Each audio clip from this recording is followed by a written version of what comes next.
You felt it again, that strange heaviness that comes with the 11/11th's portal.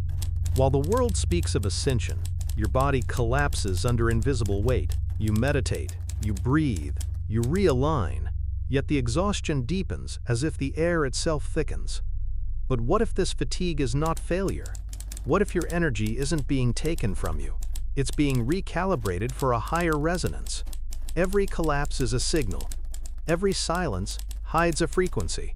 Maybe 11/11ths was never meant to lift you up, but to pull out what can't rise with you. Stay until the end, because by the final minute, you'll understand why what felt like depletion was actually your initiation.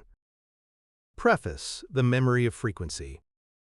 Long before the world measured time in hours and minutes, existence moved in rhythms too subtle for the senses, yet too precise to be accidental. The ancients watched not the sky but the pulse beneath it, the invisible metronome that guided creation.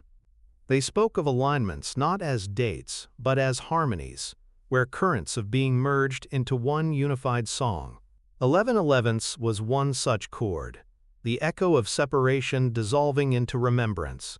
Those who could hear it felt the universe inhale, a breath shared between realms, and in that breath the illusion of distance flickered. To them, numbers were not mathematics, they were mirrors. 11 stood as twin pillars, duality staring into its own reflection. It was the geometry of awareness folding upon itself, the instant when polarity confessed its secret. It was never divided. Through this recognition, adepts entered the inner gate, not by walking forward, but by turning inward, letting perception align with what already was. The true portal was the moment the observer remembered they were also the observed. Over centuries, this knowledge thinned. What once was an initiation became a calendar ritual. Humanity began searching for openings in the sky rather than stillness in their breath. The sacred became scheduled, the inward journey commodified into trends. Yet even through distortion, the signal persisted, faint but unwavering, calling every restless soul back to origin. The exhaustion people now feel around 11/11ths is not a curse, but a correction, a reminder that the body must realign before the spirit can expand. When the alignment arrives, what drains you is not energy leaving, it is illusion collapsing. Each tremor within your nervous system marks a fragment of density dissolving. Fatigue, confusion, even emotional storms. These are the sounds of old frequencies leaving the architecture of your form. The gate does not ask for effort, it asks for surrender. For in surrender, resistance loosens its grip, and what once felt like depletion reveals itself as purification. In the secret chambers of Hermetic schools, initiates were taught that portals were not doors, but thresholds of awareness. One crossed them through silence, not ceremony. Breath became the bridge, and neutrality the key. To balance between the two 11s, the two sides of self, was to stand in the eye of creation. There, in perfect symmetry, the soul could hear its own origin whisper, "You are the gate, not the traveler." This is what 11/11ths truly signified, the reorganization of currents, the synchronization of opposites. It was never about ascension, but coherence. When the current of life meets no resistance, it sings through every atom as light remembered. The ancients knew, illumination is not achieved by chasing it, but by ceasing to distort it. What remains after the noise fades is the tone of truth itself, steady, unwavering, infinite. And so, this audiobook begins where time dissolves and perception resets. It is a return to the original science of resonance, the alchemy that transforms exhaustion into renewal, confusion into clarity, and motion into stillness. You do not step through 11/11ths. You breathe it, feel it, and remember it as yourself. The gate never opened. It always was. You are simply learning to feel it again. Chapter 1. The Forgotten Frequency Gate. 11/11ths was never about luck or wishes. It was an initiation, a vibrational alignment between the seen and unseen realms, the moment when the mirrored currents of existence stood in perfect tension, and awareness remembered its own architecture. The ancients regarded it not as a portal to enter, but as a field to recall. Two ones, two pillars, two reflections facing each other across the void. This was their symbol of awakening. In that symmetry, consciousness recognized itself as both traveler and path, as both question and answer. The gate did not open, it remembered. Long before calendars divided eternity into days, adepts mapped time through resonance. They observed that certain alignments, moments when number, sound, and emotion vibrated in unison, produced openings in perception. 11/11 was one such chord, a mirror frequency where duality collapsed into unity. Those sensitive to its tone felt pressure behind the eyes, a trembling in the chest, a strange intimacy with silence itself. It was not external light descending, but internal geometry reconfiguring. When harmony returned, boundaries between worlds thinned, not to reveal something new, but to remind creation of what it already was. In the forgotten temples of Hermetic learning, initiates were trained to feel this alignment inside the breath. Inhale, expansion, the divine current entering matter. Exhale, contraction, matter returning to the divine. Between the two rested the hidden gate, a moment of suspended awareness where all opposites reconciled. The ritual was simple yet absolute, to remain awake through the pause. Few succeeded. Those who did described it as standing between mirrors, watching their reflection dissolve until only light remained, both source and witness at once. The true gate was never a door in space. It was a balance in consciousness. When awareness held equal intimacy with shadow and illumination, the field opened. In that instant, polarity ceased to compete. Thought and feeling synchronized. The masculine and feminine currents merged, and reality stabilized into clarity. This was the original purpose of 11/11, not to summon new energy, but to equalize what was already present. Humanity later forgot, mistaking the stillness of coherence for the emptiness of loss. Yet silence has always been the highest frequency. To the ancients, initiation was not ceremony but calibration. They taught that the universe itself was structured by reflection, that every atom mirrored the cosmos, every moment a hologram of the whole. When two reflections aligned perfectly, reality momentarily saw itself, and that seeing was creation. This was the Hermetic gate, the eye within the number, the pause within the breath.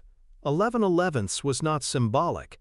It was mathematical truth made visible. Through it, consciousness practiced remembering. Over time, superstition replaced science. Humanity began to search for portals in the sky instead of silence in the body. The sacred alignment became a wishful ritual for manifestation, a collective distraction from inner work. But energy does not reward noise. It answers resonance. And so each November, as millions sought external gateways, those few who sat quietly within themselves rediscovered the ancient secret. The real portal opens only through stillness. What you call alignment is the body remembering harmony. Every portal you seek outside only mirrors the one you've ignored within. When you balance thought and breath, when you forgive both light and shadow for existing, the gate responds instantly. You feel it as peace, dense, heavy, luminous. The old geometry reactivates, and you realize nothing needed to open. Only your attention needed to stop dividing. The number 11 becomes a mirror, the mirror becomes a pulse, and the pulse becomes you. The gate stands eternal, but entry is measured in awareness, not in time. Chapter 1, Page 2. The forgotten gate is built of perception, not stone. Its pillars stand wherever awareness faces itself without fear. When the mind ceases to chase the future or repair the past, it discovers the symmetry already present in the moment. That symmetry is 11/11, two selves reflecting, two timelines converging, two realities overlapping until the distinction fades. You can feel it in the hush between heartbeats, in the quiet when memory pauses before defining experience. There, the gate hums faintly, an echo older than time. In the teachings of the adepts, this gate was said to activate when thought and emotion balanced perfectly. Thought without feeling is cold geometry. Feeling without thought is ungrounded fire, but when both unite, creation stabilizes. The 1111's current is that union, the equilibrium that allows life to flow without distortion. When you hold love and logic in equal respect, the current passes through cleanly. It feels like clarity, not excitement, not intensity, but pure coherence. Humanity misunderstood this equilibrium, turning it into spectacle. It became celebration, performance, mass synchronization of distraction. People prayed for miracles without stillness, sought expansion without grounding. But the true alignment responds only to precision. The gate recognizes vibration, not intention. That is why some feel drained on this date, because the field amplifies imbalance. When the inner currents oppose, the resonance of 1111s exposes the tension between them. Fatigue is simply misalignment becoming visible. Hermetic masters instructed initiates to enter alignment through breath, not thought. Inhale to receive the universe, exhale to dissolve into it. Repeat until the border between the two disappears. Each breath becomes a mirror, each pause a pillar. The body itself becomes temple, lungs the twin gates, heart the flame between them. When breath slows into stillness, awareness passes through. There is no ceremony grander, no meditation deeper. The gate requires only attention unfragmented. Inside this silence, perception reverses. You realize the outer world is an echo of inner rhythm. The duality you once projected onto heaven and earth, divine and human, male and female, now reveals itself as reflection. 1111s was the Hermetic code for this truth. Every polarity exists to locate balance. When harmony is reached, opposition disappears. Awakening, then, is not ascending above duality, but remembering you were its midpoint all along. During alignment, the human field behaves like a tuning fork. Those vibrating in harmony amplify each other, creating waves of clarity that ripple through the collective. Those vibrating in resistance experience interference, a phenomenon the ancients called energetic collapse. It is not punishment, it is recalibration. The body empties old frequencies to accommodate coherence. To the ego, it feels like depletion. To the soul, it feels like homecoming. To approach the gate consciously, release the need to feel powerful. 1111s is not empowerment, it is purification. The current strips away every pretense of control, every false certainty. It leaves you empty only to refill you with symmetry. Those who surrender are carried effortlessly across. Those who cling feel their own tension amplified. The gate offers no reward, only reflection. What you bring into it determines what you meet on the other side. Standing before the forgotten gate, the first sensation is weightlessness, not of body, but of meaning. Everything you believed about yourself loosens, unthreaded from identity. The mind, deprived of its usual landmarks, searches for footing and finds none. This is the initiation, the surrender of interpretation. For the gate responds to silence, not explanation. When you stop narrating experience, awareness expands until it fills the entire frame. The watcher and the watched dissolve into one luminous presence. The Hermetic adepts described this experience as entering the mirror. They said the initiate does not pass through, the reflection does. You remain still while reality reconfigures around your awareness. What was external folds inward, what was internal unfolds. Space and self trade places. You realize you were never moving through the portal was moving through you. Every alignment, every cycle, every pattern in life is this same gesture, creation turning itself inside out to see its own face. Once inside, you perceive the dual currents as one motion. Light descends, matter ascends, meeting in the human heart.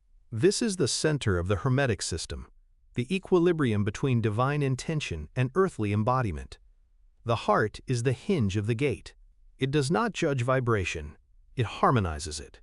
When you breathe through the heart during alignment, you stabilize the bridge between dimensions. Every beat becomes translation, infinity expressed as pulse. The reason so few remember this truth is simplicity. The mind mistrusts ease. It expects initiation to demand effort, complexity, proof. But the gate opens for those who do nothing except remain aware. The stiller you are, the clearer it becomes. Silence is not absence, it is precision. Within that precision, you begin to sense yourself as frequency rather than identity. Not a person crossing a threshold, but a tone aligning with its octave. When coherence deepens, perception alters. You no longer seek signs of alignment, everything becomes one. The veil between inner and outer melts. The body tingles with electricity, yet the mind grows quiet. This paradox, power and peace coexisting, is the hallmark of true entry. You have not ascended, you have equalized. Polarity has remembered its rhythm. The 11/11th's current completes its loop, and awareness rests in its natural symmetry. The ancient scribes warned, do not mistake stillness for nothing. What feels like pause is infinite activity operating in balance. Every atom hums, every thought refines, every emotion reorganizes into coherence. The initiate who learns to dwell here walks the world unchanged, yet transformed, luminous, yet unnoticed. The gate remains open in their every breath, invisible to all but those who feel its resonance. And so the forgotten gate becomes the living rhythm of awareness itself. 11/11ths ceases to be a number or date. It becomes your pulse, your breath, your reflection in motion. You realize there was never entry or exit, only remembering. The alignment did not begin or end. It continues wherever equilibrium is honored. The two pillars remain within you, and the current between them hums eternally. You have crossed no threshold because you were never divided. The gate stands, and you are its light. Chapter 2. The Geometry of Exhaustion. The architecture of energy drain is not punishment. It is precision. When the collective field reaches resonance with a powerful alignment, all disharmony within the human system becomes amplified. What many call fatigue is simply interference being revealed. The body, a living instrument, begins to vibrate against frequencies it has long suppressed, and that friction feels like depletion. Yet what drains you is not the energy itself, but your resistance to its movement. When truth returns, it first disrupts. Every thought you think is an electric pulse. Every emotion you carry shapes the field around those currents. When the planet's resonance shifts, as it does on 11/11ths, the entire orchestra of humanity tunes slightly higher. Those still clinging to old chords feel the pull most strongly. Their rhythm no longer fits the universal tempo. The sensation of heaviness, dizziness, or collapse is the mind recalibrating to a faster signal. If you fight it, exhaustion deepens. If you surrender, coherence restores itself through stillness. The ancients mapped this process through Hermetic geometry. Two opposing forces spiraling into equilibrium. The 11/11th's current acts like a tuning fork striking the core of your nervous system. It shakes loose the static. Memories unhealed, emotions unexpressed, patterns unintegrated. As these rise to the surface, awareness wavers. The illusion of loss emerges only because the ego mistakes release for decline. But energy never leaves. It reorganizes itself into a higher form, invisible until acceptance replaces control. Consider how water behaves when heated. It trembles before transforming into vapor. The body does the same during energetic alignments. Shivers, sleepiness, or emotional surges are the signs of internal chemistry adjusting to new rhythm. The more awareness allows this trembling, the faster transformation completes. The drain becomes flow, the heaviness turns to breath. Energy doesn't disappear, it reclaims the form that resists it. The ancients understood that surrender is not weakness, it is synchronization. What most people interpret as spiritual burnout is the nervous system cleansing distortion. Imagine static in a signal. The moment clarity increases, the noise must exit. That exit can feel like chaos. Thoughts scatter, emotions intensify, relationships shift. But in truth, this is the frequency reclaiming purity. The architecture of your energy was never broken, only congested. As you breathe through the storm, you rediscover that the source beneath every fluctuation is silence. In Hermetic practice, initiates were taught to lie still during these alignments, allowing the body to reset naturally. They knew the magnetic currents of Earth and the electric field of the heart dance as one. When the planetary resonance rises, the heart must loosen its armor. That opening can ache, not because it's emptying, but because light stretches through spaces once bound by fear. To the untrained, it feels like loss. To the aware, it feels like renewal. So when exhaustion visits you on 11/11ths, do not retreat from it. Witness the precision beneath the sensation. Every pulse of weariness carries encoded intelligence, teaching you where attention still contracts. Rest is not absence of motion. It is conscious recalibration. As you allow the current to flow without interference, you will notice a quiet strength emerging beneath the fatigue, a remembrance that what you call energy is simply yourself reorganizing into harmony. What most people call a drain is often the mind-shedding obsolete code. Old evaluations run in the background like orphaned processes, consuming attention and dulling perception. When a powerful alignment passes through your life, those silent scripts surface and the system feels heavy. Not because life has taken something, but because memory is unspooling what no longer fits. You aren't losing power. You're reclaiming bandwidth from loops that forgot how to end. Consider how conditioning hides inside language. Words you accepted as truth became triggers that auto-complete stories before a moment can speak for itself. During the 11/11ths alignment, that autofill stutters. The sentence refuses to finish in the old way. The pause feels uncomfortable, even frightening, because the narrative engine cannot finalize its pattern. Sit inside that gap. It is the mind's way of handing you the edit rights it once surrendered. The nervous system remembers everything the intellect tried to ignore. Micro-flinches, tightened breath, the way your gaze avoids a certain corner of a room, these are memory's fingerprints. When the environment cues a higher rhythm, stored imprints rise like bubbles through water. If you label this surge as collapse, you reinforce the program. If you watch it as a playback, it completes, and the clip no longer loops. Awareness is the only key that fits this lock.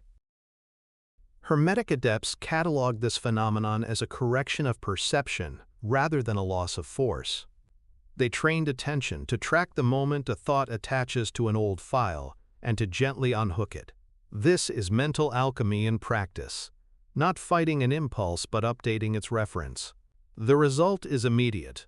What once felt like a pull downward becomes a clean page where choice can write again.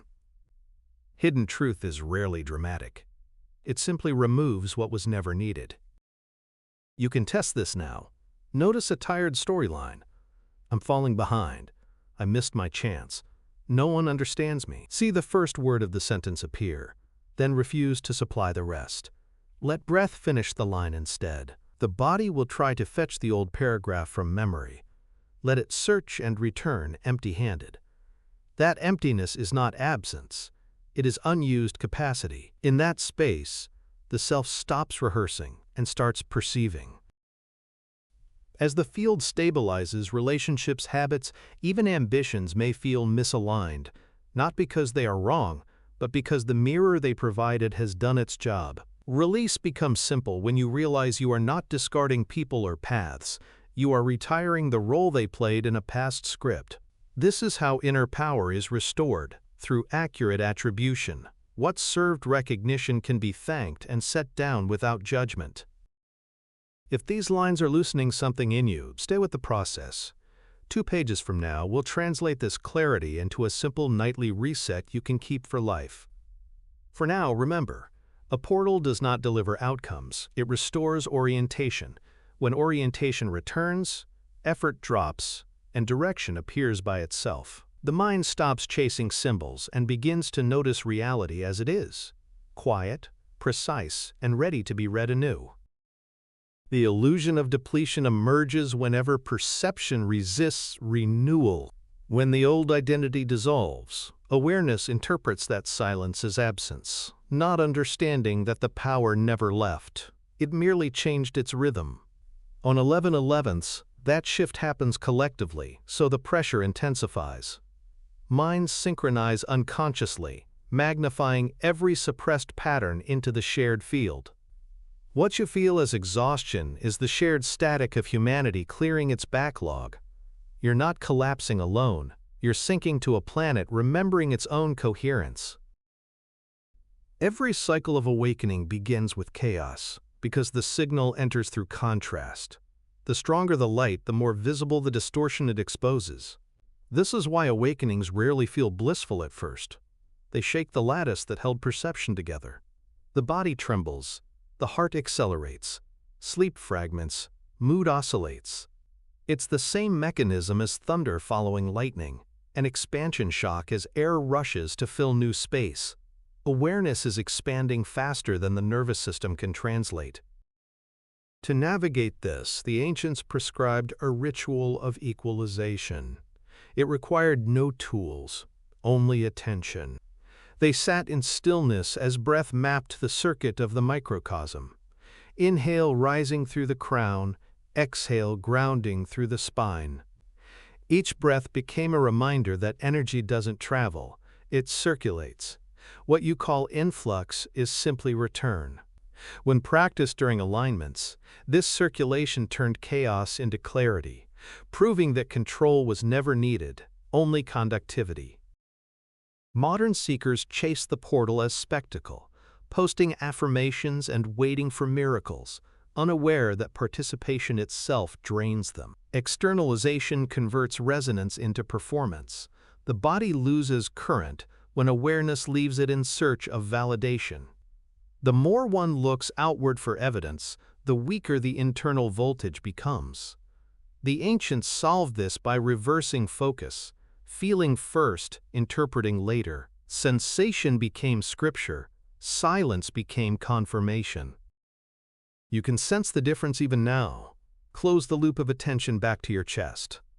The heartbeat that felt erratic begins to synchronize with breath. The pulse steadies, not because energy returns, but because fragmentation ends.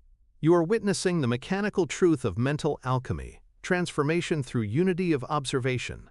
Nothing was added, nothing taken, only coherence restored. The supposed drain is the rewiring finishing its course. When the alignment reaches peak resonance, those still clinging to outcomes experience vertigo. Their reference points collapse. Timelines, goals, expectations dissolve into uncharted present. It feels like falling, but it's actually centering. The sense of movement vanishes, because awareness has matched the speed of reality itself. In that still spin, clarity emerges. Nothing moves, everything vibrates, and you are the witness of both. The architecture of energy drain, once feared, now reveals its elegance. It is purification disguised as fatigue, an audit of frequency ensuring nothing false remains. What collapses was never stable. What endures is beyond depletion. When the current calms, you'll feel a quiet hum in your bones. That's coherence announcing itself. Rest within it. The portal has done its work. From here, transmission replaces tension. and renewal becomes your natural state. Chapter 3. Mirrors of the Dual Current. Two parallel lines, 11, have always represented more than symmetry. They are the mirror through which creation recognizes itself. Each line holds a current, one electric and one magnetic, one giving and one receiving. When they meet in perfect alignment, duality ceases to compete and begins to converse. This is the essence of 1111s, not superstition, but circuitry.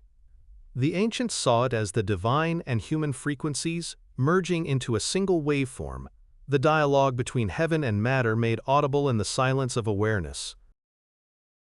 The human field mirrors this design.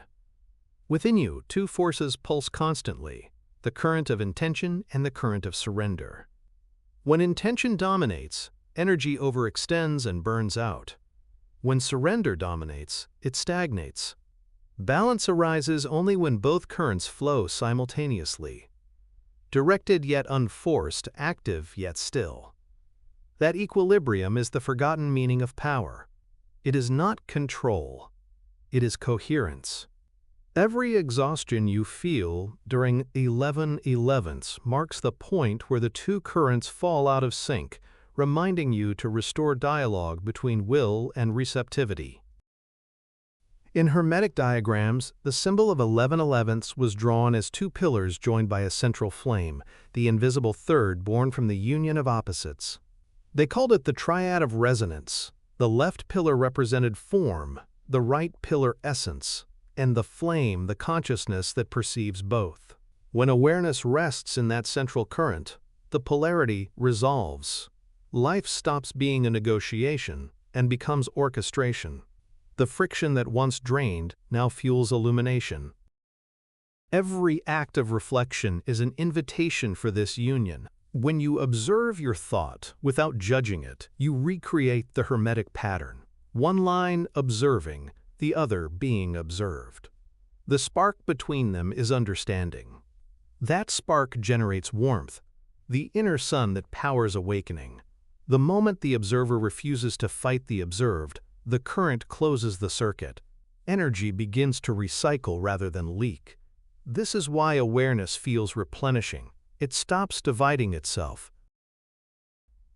During the 1111's alignment, the planetary grid magnifies this dual current. The Earth breathes in unison with cosmic tides, creating a harmonic window where inner and outer fields overlap. In that brief coherence, every unresolved polarity demands reconciliation. Love meets fear, clarity meets confusion, action meets rest. Those who resist the meeting experience turmoil. Those who yield experience transmutation. The portal is not granting desires, it's equalizing forces. This equalization explains the paradox of simultaneous expansion and fatigue. As the divine current floods the human vessel, the nervous system rewrites its wiring to handle higher amplitude. Circuits once calibrated for survival now conduct frequencies of creation. The rewiring feels like burning, shaking, emotional flooding, but the process is merciful. What seems like overload is simply evolution condensed into a moment. The body becomes what it once worshipped, the temple and the deity fused. And when balance finally settles, you sense it as quiet neutrality, neither high nor low, neither gain nor loss. Just the rhythm of being tuned precisely.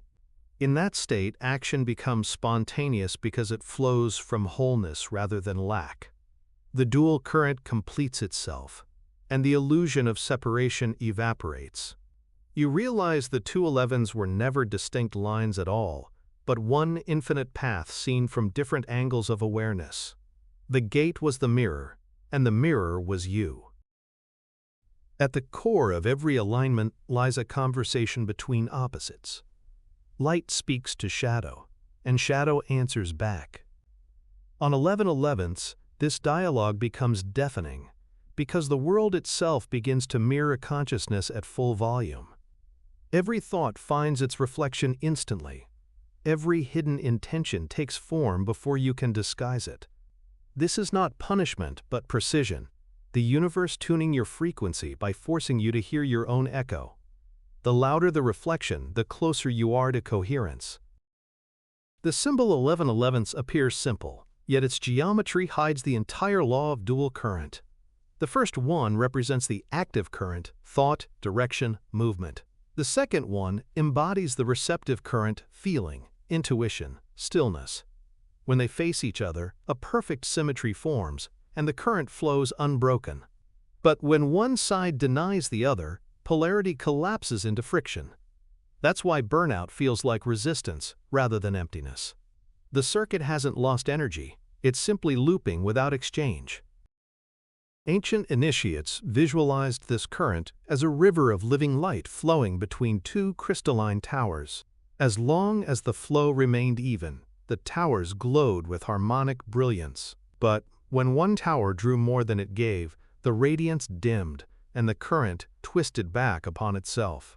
They used this metaphor to teach the principle of mental alchemy, that every imbalance in life originates from an unseen imbalance between giving and receiving attention.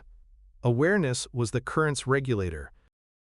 When you overexert the mind, constantly projecting, achieving, explaining, you pull too much charge into the active pole. When you withdraw entirely, refusing to act or decide, you saturate the receptive pole. Neither extreme sustains coherence. The 11/11 alignment exposes these hidden leanings, bringing the pendulum to stillness. It is the universe whispering, equalize your currents. This is not a command, it's a remembrance of design. You were never meant to live in halves. The dual current also defines relationships. Two beings meet as parallel frequencies, exchanging information through resonance. When both are coherent, connection amplifies life. When one drains or dominates, the shared field warps, producing fatigue that feels personal but is actually collective. The more self-aware you become, the less leakage occurs. Harmony between people is not maintained through effort, but through shared neutrality. The less each tries to control the other's current, the brighter both currents glow. During 11/11, such mirrors appear everywhere, in conversation, in silence, in memory. You may notice people from your past re-emerging, unresolved emotions resurfacing, or forgotten dreams returning with new urgency. Each carries a portion of your polarity seeking closure. Meet them with observation, not reaction. When you see both sides clearly, the giver and the receiver, the wound and the healer, the circuit closes and the current completes its lesson. What felt like draining was simply unfinished transmission. The ultimate purpose of the dual current is remembrance, the recognition that both poles are one consciousness expressing itself as rhythm. When that knowing integrates, life no longer alternates between extremes. Every motion contains its stillness, every silence its song. You become the bridge between the pillars, conducting the full spectrum without losing center. This is coherence in motion, the true meaning of 11/11. You are not managing energy, you are realizing you were the energy all along. Every alignment is an electrical truth disguised as spiritual poetry. The moment two currents meet, human and divine will and surrender, reality rewrites its own circuitry. The ancients understood that 11/11 was not a date but a diagram of this meeting point, where awareness fuses with experience. When that fusion happens, there is no observer left, only observation happening through you. Fatigue arises only when you try to return to being the observer again, clinging to separation after it has dissolved. In Hermetic language, they called this tension the friction of awakening. Awareness, once accustomed to duality, struggles to exist as a single current. It oscillates rapidly, flickering between I and all, between identity and infinity. This flicker is the true cause of exhaustion. The mind burns energy, trying to measure what cannot be measured. To step through the mirror is to stop measuring. The moment you cease to quantify your transformation, the body exhales, coherence restored. Every electrical system on Earth follows this same law. When the polarity equalizes, current flows without resistance and heat disappears. The same happens within consciousness. Anger cools, desire steadies, doubt quiets. The portal is not an entry but a temperature shift, the fever of separation breaking. And, as with any healing, sweating precedes recovery. The trembling, the confusion, the silence after, are the circuitry stabilizing into a higher design. You might notice how during 11/11ths, your perceptions sharpen, coincidences multiply, time distorts, emotions intensify. This is not chaos, it's resolution. Reality accelerates feedback, so you can no longer ignore the link between cause and effect. Every thought instantly seeds its outcome. It is consciousness demonstrating its own mechanics. The wise do not chase synchronicities. They listen to what their timing reveals, that the mirror responds faster when you stop asking it to. The dual current also mirrors breath itself. Inhale, the divine enters matter. Exhale, matter returns to the divine. Between them exists a brief suspension, a still point where both currents rest as one. That instant is 11/11ths embodied. The Hermetic Masters taught initiates to find that stillness in every breath, to live life as a continuous alignment. The more you sustain that pause consciously, the less the body feels drained, because each respiration becomes remembrance. So when the portal arrives and the world hums with strange electricity, remember that nothing external is deciding your state. The drain, the dizziness, the emotion, all are symptoms of an internal bridge reconnecting. Let both currents flow, the one that acts and the one that allows. Their union creates the third force, coherence. In that union, fatigue becomes lucidity. Tension becomes transmission. This is the Hermetic marriage encoded in numbers, unfolding now in you. And when the day ends, when the intensity fades and silence returns, know that the circuit remains complete. 11/11ths did not pass, it synchronized. You do not await the next portal, you carry it. Each heartbeat is a mirrored one, each choice a continuation of the same alignment. When duality remembers itself as unity, even the act of resting becomes creation. The current flows endlessly, and you, the witness of its rhythm, finally remember you were never drained, only redefined. Chapter 4. The Engineered Veil. The veil was never a wall between worlds. It was a lens. What most call thinning on 11/11ths is not a cosmic fabric tearing, but the eye of awareness adjusting focus. The human instrument has always been multidimensional, but perception narrowed itself to survive within form. When alignment amplifies the field, that self-imposed filter flickers, and reality bleeds through its own disguise. It is disorienting only because the mind, long trained to translate infinity into sequence, suddenly loses control of translation. In Hermetic texts, the veil was described as the film of forgetting, a membrane woven from belief. Each assumption about reality added another thread until clarity became opacity. The ancients said this covering was necessary. It allowed consciousness to explore limitation. But as the cycles completed, the weave loosened, and during alignments like 11/11ths, the seams glowed. Through those seams, awareness glimpsed its source, mistaking revelation for intrusion. What feels like pressure is simply clarity returning to its rightful scale. To experience veil thinning is to feel your own perception recalibrating from interpretation to immediacy. The brain, accustomed to categorizing sensation, can't find its usual markers. Colors brighten beyond palette, time loses punctuation, and emotion appears as raw electricity instead of story. Many fear this because it feels like dissolving, yet it is only perspective shedding its costume. The mind was never designed to hold infinity, only to witness it passing through. Fatigue often accompanies this shift, because attention, long externalized, has to expand in every direction simultaneously. The linear processor of thought strains to comprehend spherical awareness. The exhaustion is not energy leaving. It's the neural network reformatting itself for holographic perception. What you call dizziness is the brain unlearning straight lines. It is building bridges where it once built walls, teaching your senses to feel beyond their edges.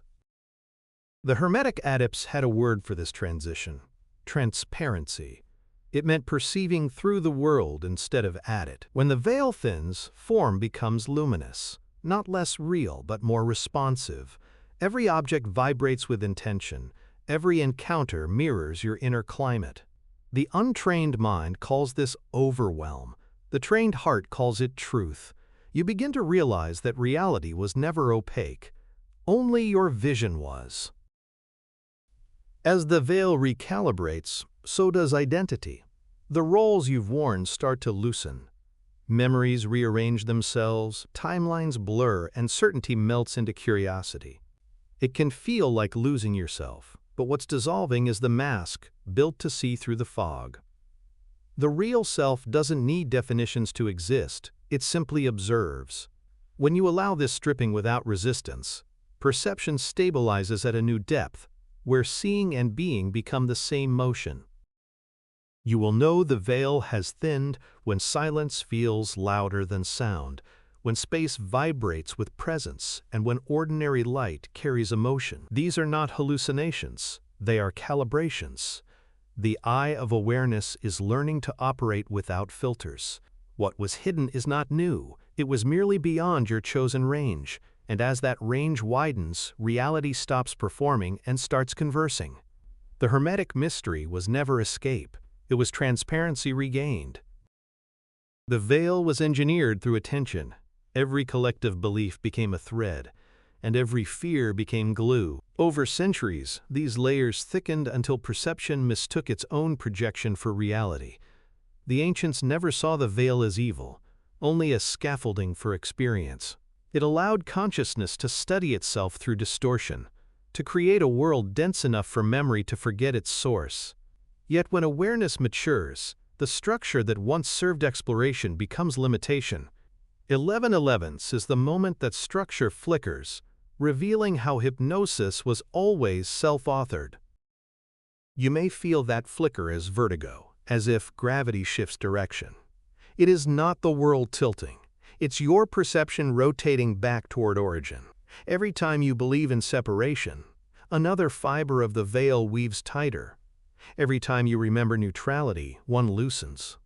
On 11/11, collective focus oscillates between both states so quickly that the fabric begins to shimmer. This shimmering is what mystics call veil thinning. It's the friction between worlds, the realignment of shared imagination. To dismantle the veil, one must stop fighting it. Resistance only reinforces its density. The Hermetic art of unveiling begins with observation unarmed by judgment. When you watch the illusion instead of battling it, its cohesion falters. Like mist meeting sunlight, it disperses under awareness. The secret was never to pierce the veil, but to let it realize it's transparent. This is why silence has always been the highest tool. Silence deprives illusion of attention, and attention is its oxygen. Look closely at your everyday trance. The way the mind categorizes, the way the tongue labels, each word is a curtain drawn over the infinite. When you say tree, the living intelligence before you collapses into concept. When you name emotion, you limit its current to familiar corridors. During veil-thinning alignments, these labels lose power. You sense the vastness inside ordinary objects, the infinity within a single breath. The miracle is not seeing angels in the sky, it's seeing eternity in a leaf. Fatigue enters because such seeing demands circuitry beyond the ego's supply. The nervous system, designed for survival, suddenly handles divinity. Electricity increases, the old pathways struggle. You may shake, cry, or crave isolation. These are simply safety valves opening as voltage normalizes. Rest, hydrate, breathe. Integration is physical. The divine does not bypass flesh, it refines it. The body learns to translate light into signal, frequency into stability. Ancient initiates trained this adaptation through rhythmic stillness. They would enter deep silence at dawn, aligning breath with the planetary hum. As the sun rose, they envisioned the veil dissolving like frost under warmth. They didn't chase visions. They listened until form spoke truth. That practice is what later became misunderstood as worship. It was never submission. It was synchronization. The moment you hear reality breathing, the veil loses meaning entirely. When you stop needing the veil to define what's real, clarity arrives without effort. The world remains the same, yet everything gleams with unfamiliar familiarity. The paradox of awakening. You haven't traveled anywhere. The scenery simply stopped pretending. The fabric between realms was woven from your own focus, and by relaxing attention, you thread it into transparency. The mind cannot comprehend this softness, but the soul recognizes it instantly. This is the beginning of true vision, perception without veil, awareness without edge. What many describe as the veil lifting is really awareness ceasing to filter. You begin to notice how thoughts arrive before you think them, how emotion precedes meaning, how reality echoes inner patterns with unsettling precision. At first it feels invasive, as though life is reading you instead of you reading it. But this reversal is the restoration of natural order. The observer and the observed trade places until you realize they were never separate. The veil was simply the belief that one could look without being seen. During the 11/11ths alignment, this illusion unravels fastest because collective focus amplifies transparency. When millions direct attention toward the idea of awakening, the field magnifies every unconscious barrier to it. Sudden fatigue, emotional swings, strange synchronicities, these are not random, they are coherence demanding honesty. The veil thins not because heaven descends, but because deception can't withstand collective clarity. Light exposes, and exposure demands surrender. To the unprepared, this unveiling feels like chaos. The senses overwhelm, relationships strain, the inner monologue grows louder. But to the adept, it's exquisite precision, the mind's architecture updating in real time. You are watching the code of perception rewrite itself. Every contradiction you encounter is a patch installing balance. Every confusion is the gap where a lie loses structure. Reality isn't falling apart, it's debugging. The exhaustion is just the system rebooting after years of running obsolete scripts. The Hermetic masters illustrated this process through a metaphor of smoke and flame. The smoke represented interpretation, thick, obscuring, shaped by air currents. The flame beneath was awareness itself, steady, unaltered, self-luminous. Most people mistake the movement of smoke for the motion of truth. But as the veil thins, you begin to sense heat rather than haze. The burn you feel within, that ache behind the eyes, that restlessness in the heart, is perception remembering its source as fire, not fog. As vision clarifies, you start perceiving patterns once invisible. You see emotion as color, thought as movement, silence as sound. The boundaries between senses dissolve. This synesthetic state isn't hallucination. It's the default mode of an unfiltered instrument. The ancients called it the language of light, a syntax of vibration that precedes words. When you encounter it, don't analyze, absorb. Understanding comes later, encoded in feeling. The veil's dissolution always begins with wonder. At this stage, humility becomes protection. The more clarity you gain, the gentler you must become. Power without stillness reweaves the veil instantly. The ego, startled by infinite access, tries to claim ownership of insight. But awareness cannot be possessed, it can only be participated in. The Hermetic oath was simple: do not speak of what you have not stabilized. Silence guards coherence. Only when perception settles does wisdom translate safely into form. When the veil finally thins to transparency, reality feels both vast and intimate. The same forces that move galaxies breathe quietly through your pulse. You realize nothing was ever hidden. You were simply looking through the wrong end of your own vision. The mystery dissolves, but wonder remains. And in that wonder, perception finds its rest. You are not crossing from illusion to truth. You are discovering they were two sides of one fabric, shimmering now in perfect clarity. Chapter 5. Collective Collapse Syndrome. When the world gathers around the idea of a portal, awareness becomes theater.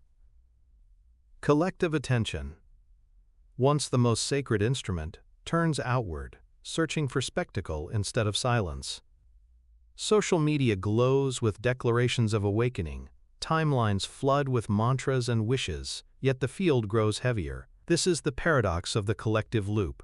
The more humanity announces enlightenment, the more it externalizes it. The 1111's portal was never a stage, it was a mirror. What most call energy activation is often self-distraction wrapped in ceremony. The Hermetic adepts warned of this centuries ago. They observed that when knowledge becomes performance, power converts to noise. Every ritual shared for validation bleeds frequency from its source. Because attention fragments. True resonance amplifies in silence, not in audience. But the modern mind fears invisibility. It needs proof, applause, metrics. So it turns the sacred into content, mistaking engagement for evolution. This is not condemnation. It is compassion for a species addicted to reflection, but starved of depth. On 1111's, this addiction intensifies because the alignment magnifies focus. Millions synchronize to the same symbol, and the hive mind buzzes with hope and confusion. The collective field behaves like an overcharged circuit. Beautiful, luminous, unstable. For the sensitive, it feels like static pressing against the skull. Thoughts that aren't yours, emotions borrowed from strangers. This is energetic crowding. Awareness scatters across countless signals, losing the coherence required for genuine awakening. To exit the collective loop, you must withdraw attention not from people, but from performance. The Hermetic way was inner broadcast cessation, a deliberate quieting of self-presentation.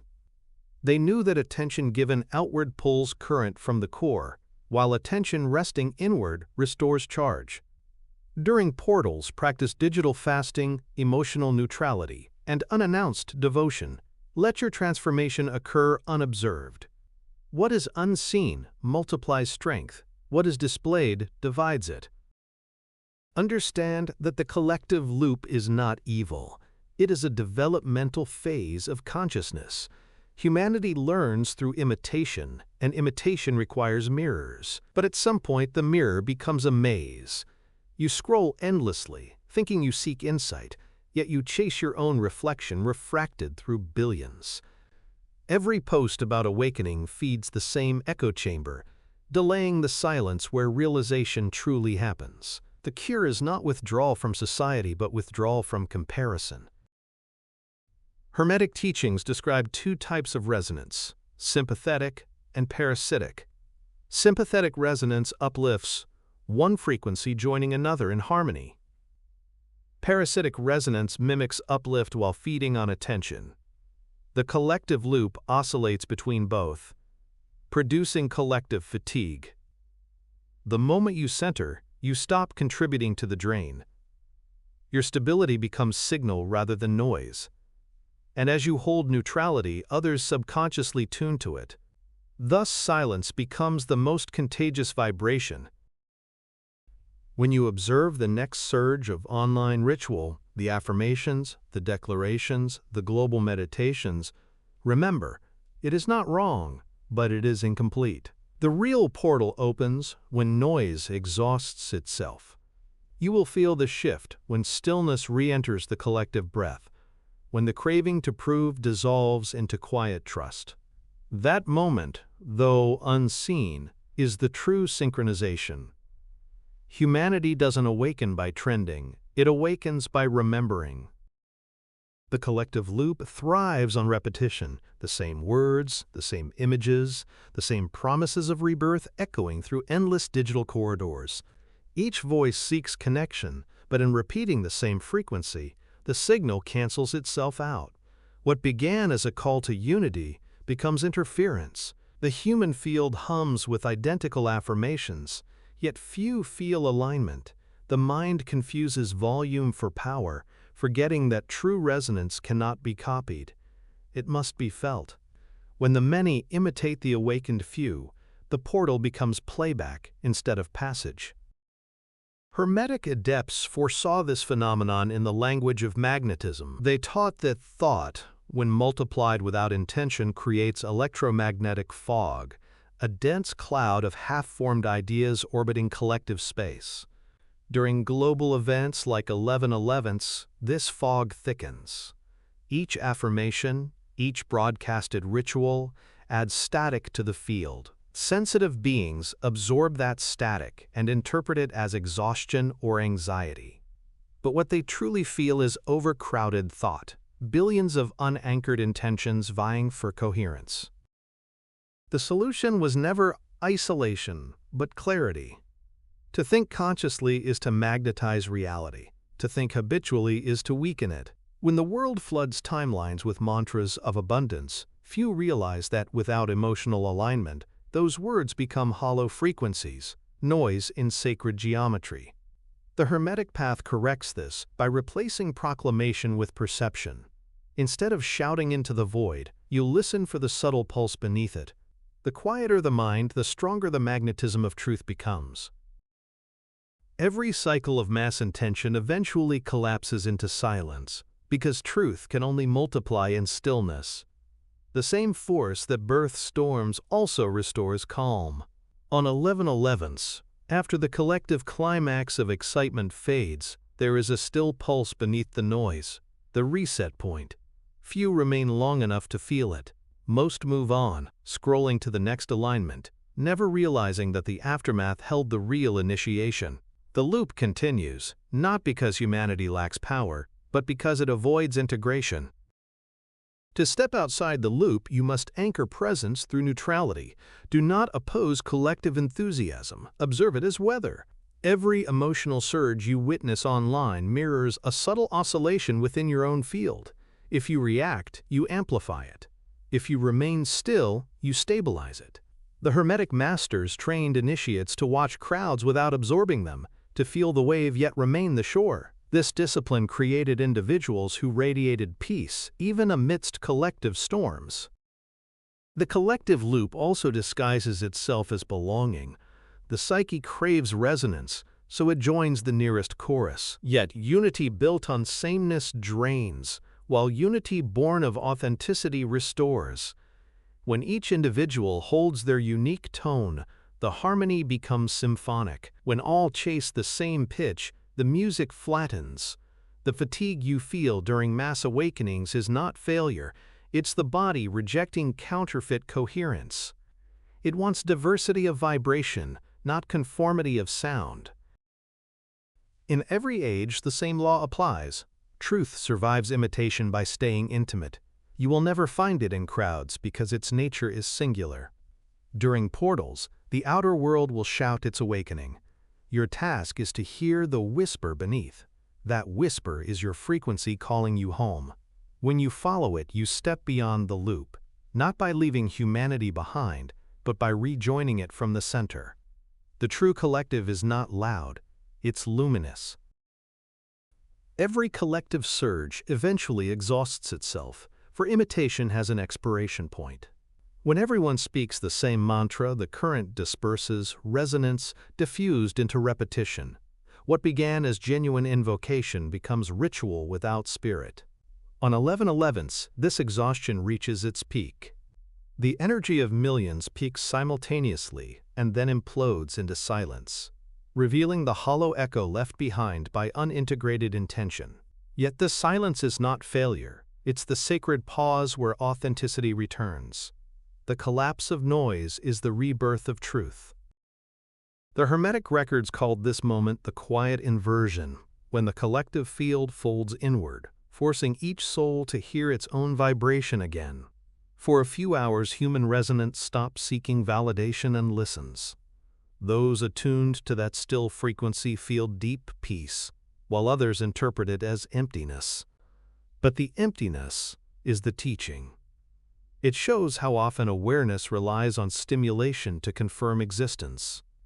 The absence of feedback reveals the original sound before language, the tone that built form itself. As the loop dissolves, clarity surfaces. You begin to sense how the collective mirrors every inner micro-movement. The trends, the conflicts, the rituals, all are projections of internal dynamics amplified across billions. The world stage is not separate from your psyche. It is its extension. When you judge the crowd for its blindness, you judge the parts of yourself that still seek attention. When you forgive it, you free that same part. The collective is cured one perception at a time. This is why the Hermetic path emphasizes inner governance. A mind ruled by trend cannot rule itself. To exit mass hypnosis, reclaim authorship of your attention. Ask before every action, is this mine or is it mimicry? When the answer comes as silence rather than explanation, you've touched authenticity. Silence carries authority because it originates beyond the intellect. Every sage learned to speak from that space, where words emerge only as necessity, not as display. The collective loop also teaches an essential paradox. Humanity fears solitude, yet only solitude restores unity. The moment you disconnect from the global trance, you don't lose connection, you refine it. You begin to sense the subtle harmony beneath the surface, where individuals vibrate independently yet contribute to one coherent pulse. It is the difference between a crowd shouting and a choir breathing. One scatters energy outward, the other circulates it inward, sustaining infinity in every tone. Once awareness stabilizes in this inner orchestra, outer noise no longer dictates emotion.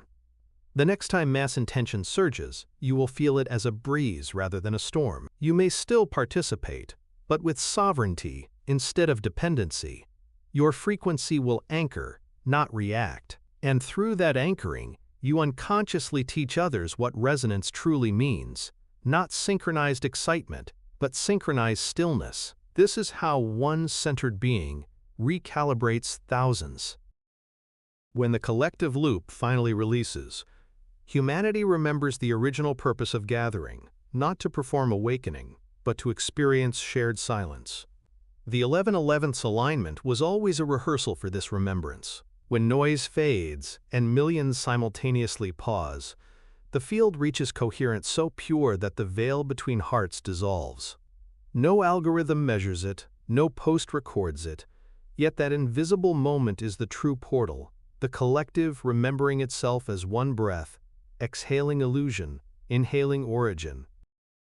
Chapter 6. The Hermetic Reset Ritual. Reset is not rest, it is reorganization. When the 11/11th's current completes its surge, what follows is not emptiness, but reassembly. The system you call self begins recalibrating its architecture, discarding corrupted files of belief, rewriting pathways of perception, reorganizing energy flow from chaos into coherence. The fatigue that lingers after the portal is not failure, it is the integration phase of hermetic renewal. Every circuit within the body, from neural to etheric, adjusts to a cleaner frequency. The wise do not resist this lull, they treat it as sacred engineering. The ancients referred to this stage as the Hermetic Reset, a process of returning the vessel to its default resonance, neutrality. Neutrality was not apathy, but balance, the midpoint between expansion and contraction, giving and receiving, thought and silence. To them, neutrality was divinity's natural tone. Only in this tone could manifestation align with law rather than desire. During the reset, awareness settles like dust after a storm, and within that stillness, a new geometry of self emerges. To initiate the reset consciously, The adepts practiced quiet alignment. They would lie still, spine straight, palms open, breathing without rhythm. The breath became observation. Not counted, not forced, just witnessed. In that state, the inner current began moving again, slower, heavier, deeper. The body hummed faintly as charge equalized across every cell. They understood that healing is simply redistribution, energy flowing back into places that had been ignored. Silence became the physician. Most people resist this phase because the absence of stimulation feels like loss. The mind, conditioned to chase intensity, confuses calm for emptiness. But the void following 11/11ths is not absence. It is capacity expanding. The soul clears space so the next design can anchor. When nothing seems to happen, everything begins. The Hermetic masters taught that divine intelligence speaks in stillness because motion is too loud to carry subtle command. Reset is the audition of silence before creation resumes. The body, too, participates in this reorganization. The nervous system slows its oscillations, recalibrating the heart's magnetic field to align with Earth's rhythm. Breath becomes conductor. Posture becomes antenna. Each exhale grounds the circuit, each inhale renews the charge. What you call exhaustion is simply the body translating cosmic adjustment into human language. The more you rest with awareness, the faster the reconfiguration completes. The less you fight the process, the more power returns. Hermetic alchemists used an image for this moment: a shattered vessel melting back into molten glass. The heat that once fractured it now refines it. Every fragment returns to unity, and when it cools, it shines clearer than before. So too does consciousness after alignment. The cracks you judged as weakness become the pathways through which light travels freely. This is why collapse always precedes coherence. The structure must forget its form to remember its essence. As you enter this stage, do not rush to rebuild identity. Let the silence complete its sentence. The reset will reorder thought without your interference. You will notice sudden clarity. Impulses vanish. Emotional clutter dissipates. Purpose sharpens quietly.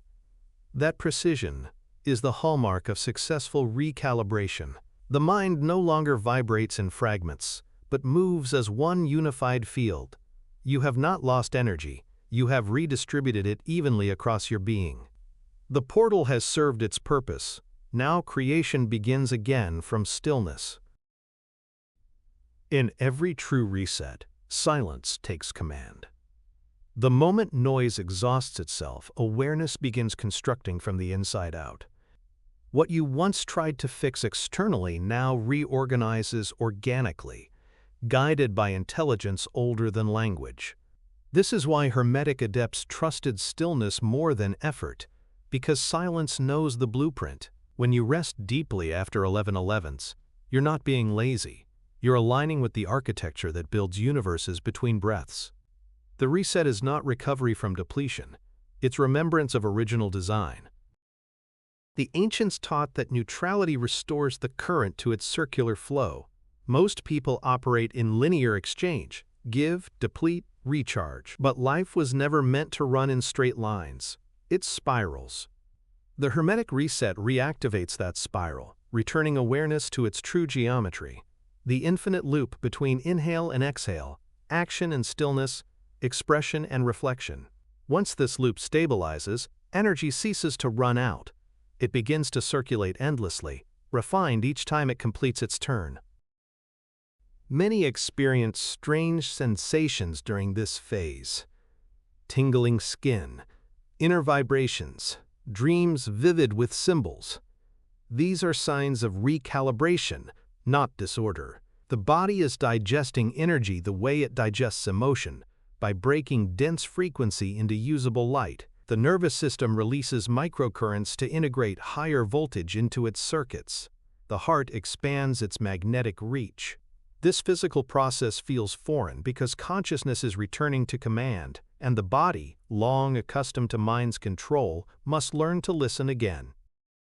The Hermetic principle of correspondence states that inner reorganization mirrors cosmic rhythm. As your field resets, planetary and solar harmonics subtly adjust around you. This is why, during deep stillness, you may sense waves or pulses that seem external but originate within. You are synchronizing to the same law that guides tides and seasons. Resting after an alignment is not withdrawal, it's participation in cosmic maintenance. You are being tuned back into the universal orchestra. Emotionally, the reset feels like blankness, not numbness, but suspension. Old patterns lose relevance, yet new ones haven't formed. Many panic in this in-between, mistaking neutrality for void. But the void is the loom where new realities weave.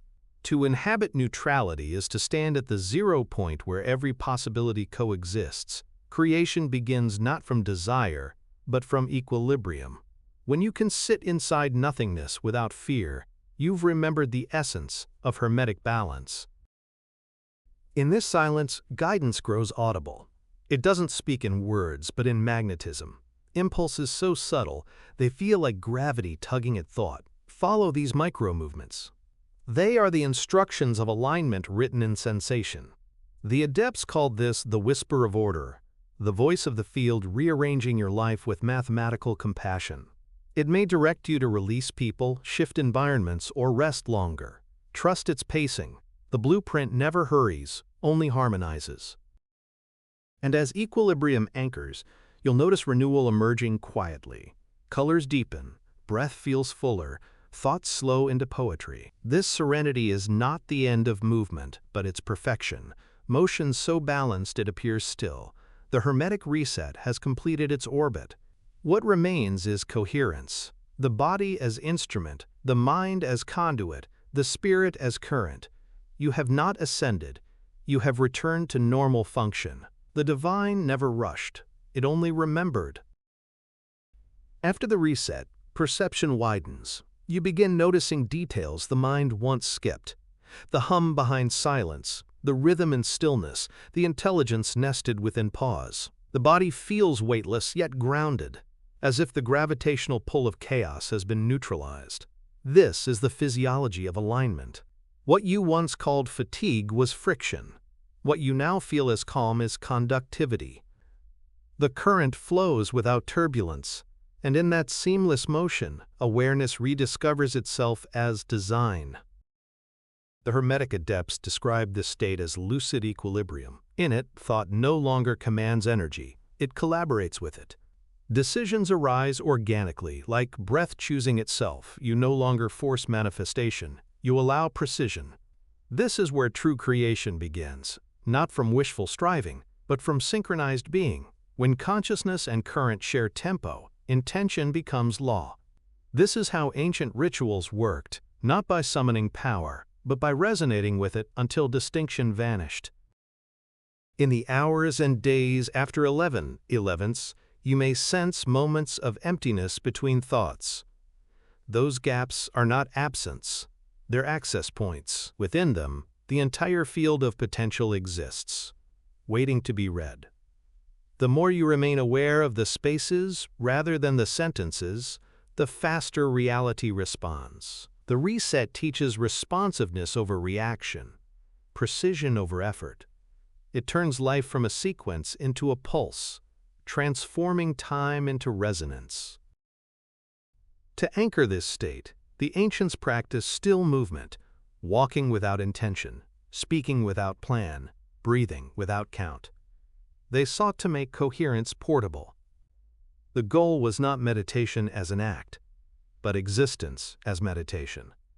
Once neutrality becomes habit, the external world reorganizes to match it. Conflicts dissolve, coincidences multiply, and fatigue loses its anchor. You realize that alignment was never something to achieve, but something to stop disrupting. The nervous system, once reactive, becomes a conductor of subtle instruction. You begin hearing what life wants through you instead of at you. Every action feels guided, yet effortless. A choreography between impulse and surrender. The ancients called this the dance of the still flame. It burned without consuming, moved without leaving its center. That flame lives in the chest of every being, waiting for noise to subside so it can illuminate without flicker. At this depth of coherence, you sense the paradox of power. The less you try to generate energy, the more you have. Trying implies separation, the belief that source exists elsewhere, but power is pressureless when remembered. You cannot charge infinity, you can only conduct it. In this realization, fear of depletion disappears entirely. You stop chasing restoration, because nothing was ever lost, only misdirected.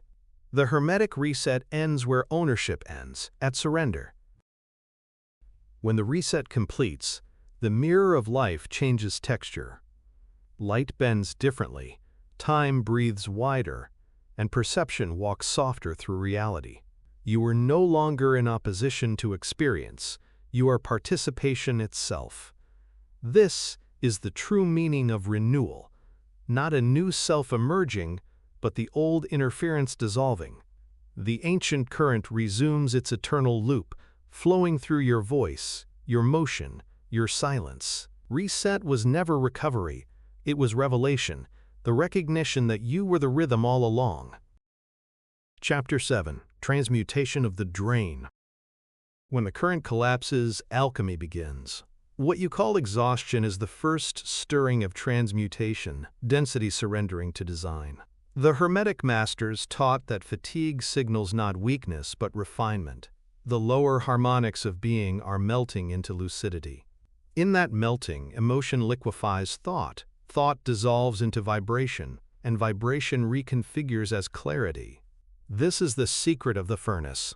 Heat and pressure reveal purity, never destroy it. The 11/11ths alignment does not drain you, it distills you. Alchemy has always been misunderstood as transformation of matter, yet it is the transformation of perception. Lead becomes gold only when heaviness recognizes itself as light slowed down. In the same way, despair, fear, and confusion are not opposites of awakening. They are its raw ingredients. Every time awareness stays present with discomfort, it cooks another element of illusion into understanding. The Hermetic Reset prepared the crucible. Now the fire begins to work. Emotional alchemy operates through observation, not effort. When you resist pain, it solidifies. When you observe it, it evaporates into wisdom. The energy that once powered suffering becomes available again as consciousness. This is why old memories resurface after portals. They seek resolution through recognition. The past cannot hurt what acknowledges it. It can only reveal the structure of learning. The more gently you witness your shadows, the faster they transmute into insight. The body reflects this process perfectly. After energetic exhaustion, warmth often arises, subtle heat moving through limbs, gentle pulses under the skin. This is transmutation in motion, the body converting emotional residue into usable current. The Hermetic adepts described it as ignis quietus, the quiet fire. It burns without consuming, renewing every atom with silent intelligence. You do not summon this fire, you allow it. Your only task is stillness. The fire knows its work. In the laboratory of awareness, the elements of mind undergo their own rearrangement. Thought becomes symbol, emotion becomes frequency, sensation becomes dialogue. What was once fragmentation fuses into one language, resonance. Through it, understanding arises instantly, rather than analytically. You begin to feel meaning instead of interpreting it. This is alchemy's highest form, when knowing precedes thinking, and truth arrives as sensation before it needs words. Many fear this phase because transmutation blurs identity. When the old patterns melt, there is no familiar structure left to reference. You may feel transparent, undefined, even lost. But the loss is liberation. Without form, consciousness can flow freely again. The Hermetic masters would remind students that confusion is the smoke of transformation. It always precedes illumination. Do not grasp for shape too soon. Let the new configuration crystallize on its own timing. As you surrender to this inner alchemy, fatigue shifts into radiance. The same current that once overwhelmed now nourishes. Emotion no longer drains, it circulates. Thought no longer spirals, it stabilizes. What once burned you now lights you. This is the true purpose of 11/11ths, not to awaken through effort, but to purify through presence. The furnace has done its work, and from its quiet embers rises lucidity, awareness refined until only gold remains. Every element in you longs to return to simplicity. The mind complicates, but the current seeks one motion, coherence. After the 11/11ths reorganization, this longing grows louder. The friction between what you were and what you're becoming becomes the alchemical flame. It heats the inner metals of identity until they soften, releasing memories, attachments, and residues once believed permanent. Transformation isn't dramatic. It's gradual liquefaction. You can feel it when breath deepens for no reason, when emotion surfaces without a name. The process is working, not burning you, but forging you. The Hermetic alchemists taught that all elements corresponded to states of mind. Lead represented fixation, thoughts too heavy to move. Mercury symbolized perception, awareness fluid enough to adapt. Sulfur embodied desire, the heat that keeps movement alive. When fatigue follows awakening, these forces begin to rebalance. The heaviness of lead softens into Mercury's flow. Sulfur burns just enough to maintain transformation without consuming it. Within that balance, the human being becomes the living philosopher's stone, the agent of their own purification. Emotional transmutation is the same law applied to feeling. Sadness turns to depth when observed. Fear becomes foresight when understood. Anger refines into courage when allowed to complete its circuit. Every suppressed emotion was once a trapped frequency. The portal releases the lock, allowing those waves to finish their journey. This is why tears often accompany clarity, water carrying fire safely out of the system. You are not unraveling. You are completing forgotten chemistry. In the silence following intensity, the psyche reclassifies experience. Pain is no longer enemy but element. Fatigue no longer flaw but phase. You begin to notice that every collapse is a condensation of awareness, light cooling itself into understanding. The ego, once terrified of dissolution, starts to trust the heat. That trust itself is transmutation. Faith is not belief in outcomes. It's the willingness to remain in the furnace until essence reveals itself. The adepts practiced deliberate descent into their own density. They would meditate on grief, doubt, and fear, not to indulge them but to illuminate their structure. To purify gold, one text says, you must first love the lead. This was their paradox. Compassion was the fire. Judgment hardened the metal. Acceptance melted it. The same principle applies now. If you meet your exhaustion with guilt, you reforge chains. If you meet it with curiosity, you release heat and invite refinement. Physical symptoms often echo these internal shifts. Tingling, warmth in the spine, light pressure in the forehead. These are natural side effects of circuits widening. The body is learning to conduct the alchemical current consciously. Rest amplifies the effect. Resistance scatters it. Drink water slowly, breathe without demand, and let vibration settle into new geometry. Every cell is remembering its crystalline nature, capable of storing light as stability rather than stress. When awareness integrates these truths, perception simplifies. Life feels less like conflict and more like circulation. The same world remains, yet its texture changes. You no longer categorize moments as good or bad, only as different densities of learning. The Hermetic law fulfills itself through you. As above, so transmuted within. Every fragment reclaimed, every heaviness refined, every silence honored. This is how alchemy completes, not with explosion, but with equilibrium. The fire burns steady now, and you are its calm flame. When transmutation reaches maturity, the fire cools into light. The storms subside, and what remains is a quiet radiance, warmth without heat, clarity without effort. The Hermetic adepts called this the lucid phase, when the soul ceases to purify and begins to illuminate. Nothing is being burned away anymore. Everything simply reveals its true tone. You sense peace not as absence of motion, but as rhythm perfected. The current that once tore through your nerves now moves as music through your breath. This is the subtle miracle of inner alchemy. The elements no longer fight for dominance. They converse. Mind stops commanding emotion and begins translating it. Emotion stops flooding the body and starts informing it. Body stops limiting spirit and starts expressing it.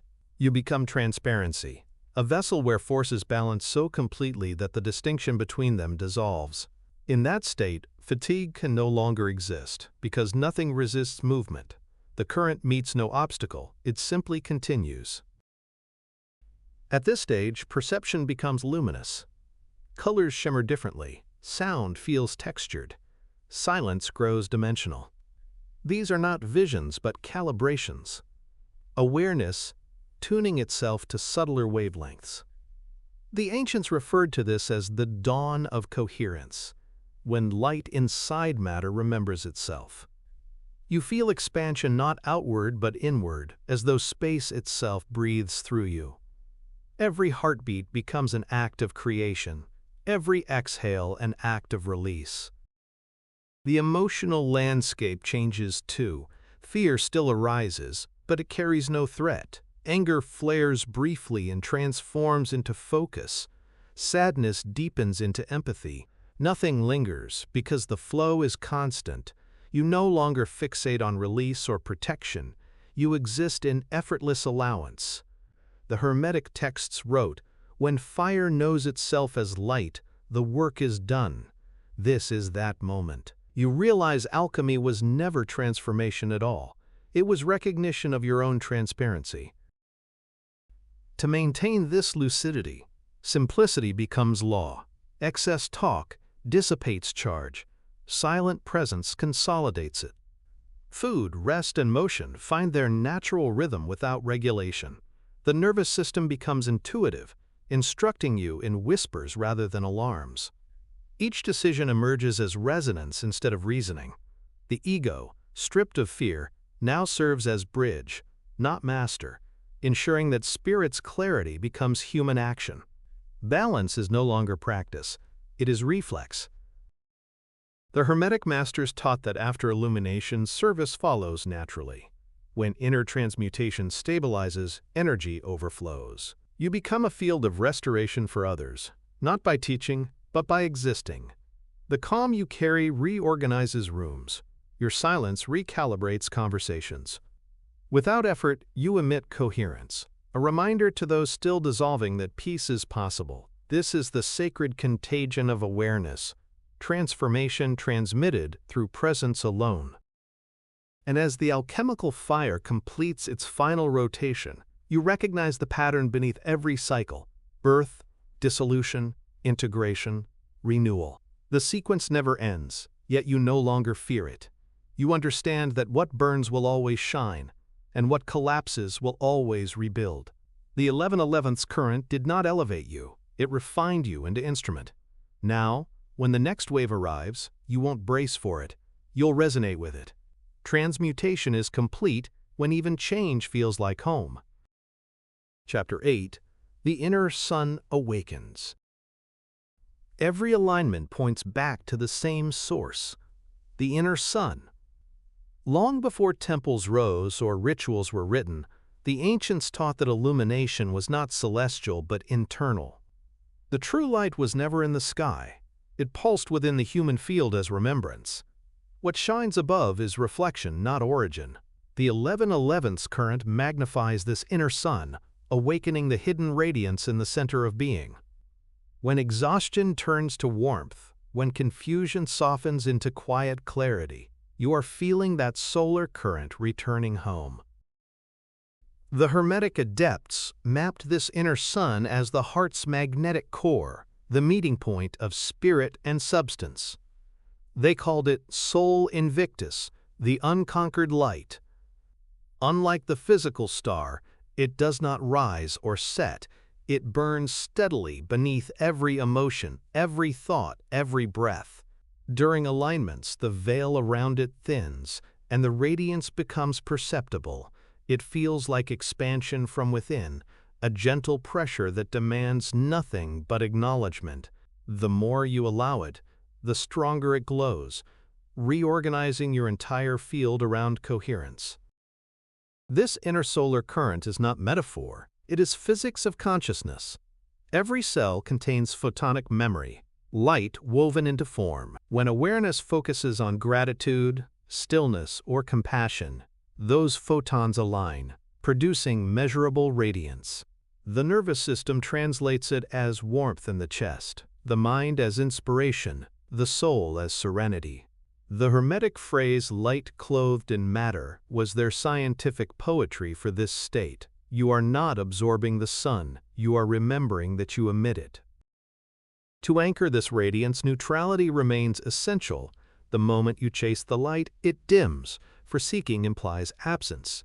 The inner sun responds to still reception, not pursuit.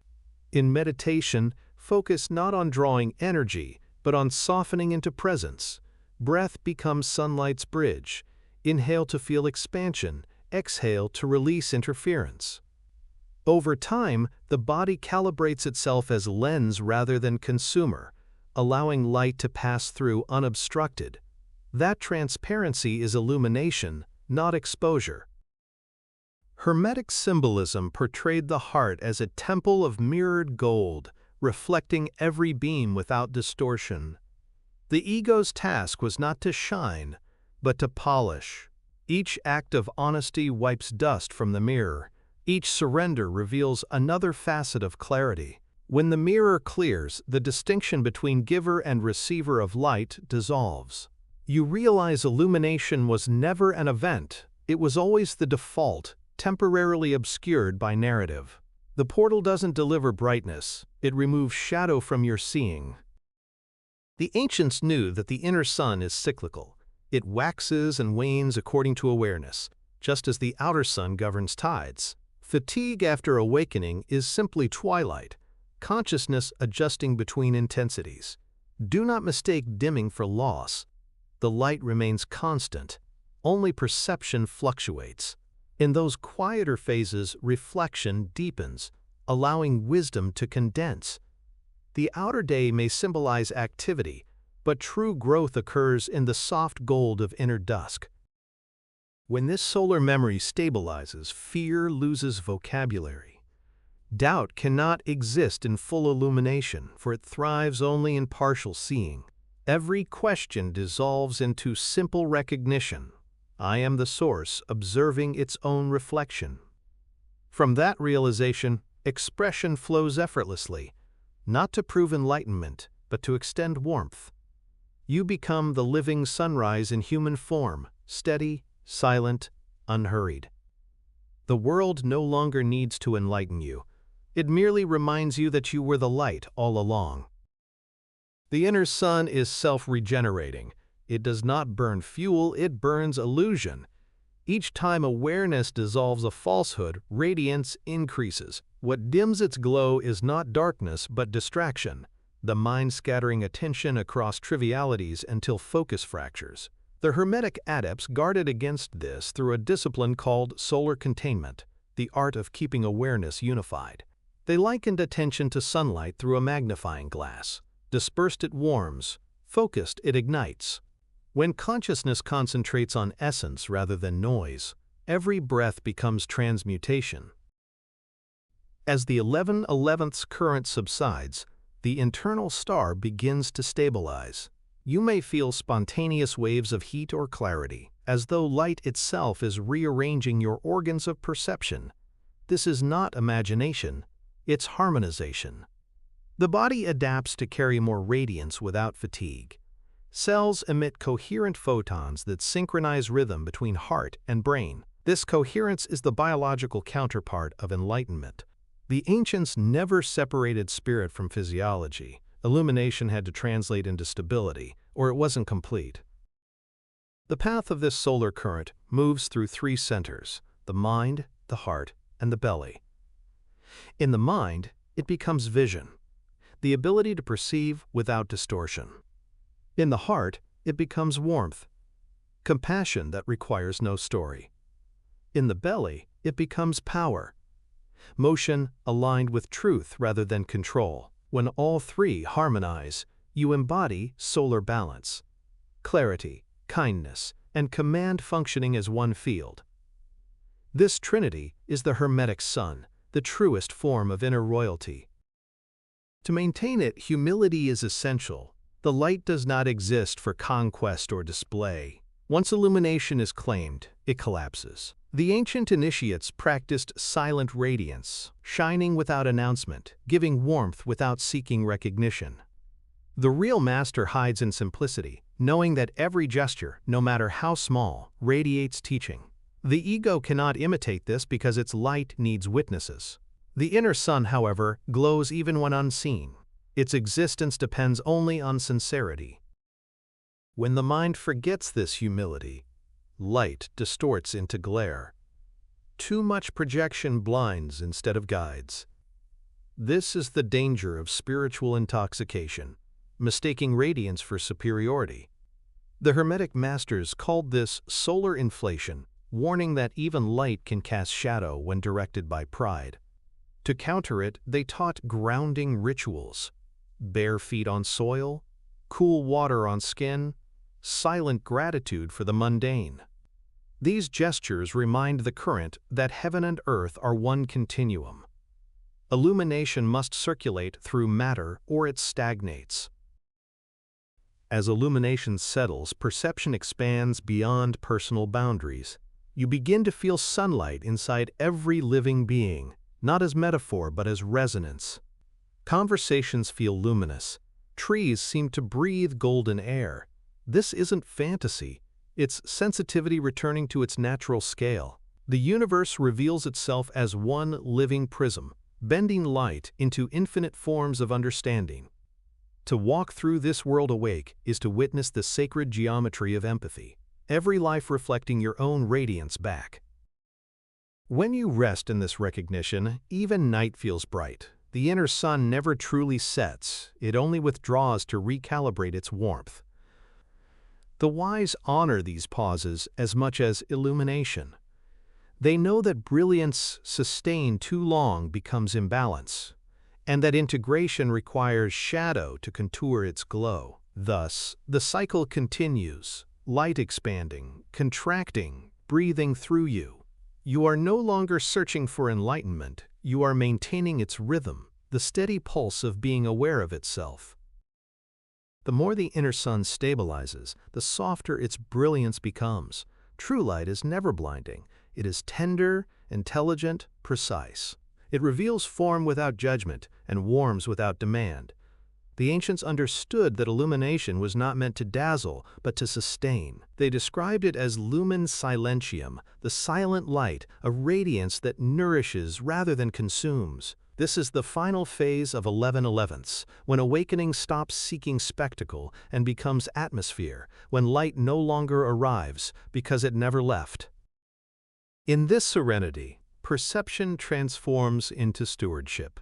The one who has remembered their solar nature no longer asks how to shine, but how to protect the conditions that allow all things to shine. Every action becomes ecological, words chosen like sunlight filtered through leaves, strong enough to illuminate, gentle enough to preserve.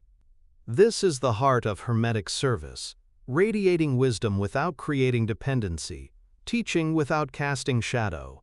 Light shared wisely multiplies, light imposed divides. The Hermetic adepts maintained that the true measure of mastery was temperature, not how bright the light burned, but how steady it stayed. Extremes create distortion. Constancy creates coherence. In modern terms, it means living with regulated nervous systems and clear minds, maintaining warmth even amidst chaos. The inner sun becomes your compass. When anger spikes, it dims. When gratitude flows, it expands. Monitoring your internal weather becomes sacred practice, the solar discipline of emotional astronomy. Every breath now feels like sunrise. The inhale carries renewal. The exhale releases interference. Even silence glows faintly, charged with invisible gold.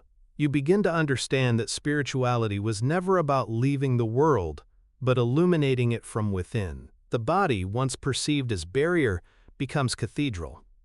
Each heartbeat an offering, each step an orbit. The more awareness inhabits flesh, the holier matter feels. The Hermetic axiom, spirit is condensed light, ceases to be concept. It becomes sensation. The mind, humbled by such clarity, no longer tries to control outcomes. It serves as interpreter for light rather than architect of illusion. Guidance arises as intuition, choice as flow, destiny as conversation. You stop asking for signs because reality itself becomes one. A hologram of mirrored brilliance translating unity into experience. This is what the adepts called the solar covenant, an agreement between consciousness and creation to remain in mutual remembrance. From this state, the fear of loss dissolves completely. You understand that light cannot vanish, it only changes density. The same glow animating stars pulses through your breath. Death feels like dimming, not ending. Sleep feels like rehearsal for eternity. Even in the darkest hours, awareness feels warmth beneath shadow, recognizing that all contrast serves luminosity.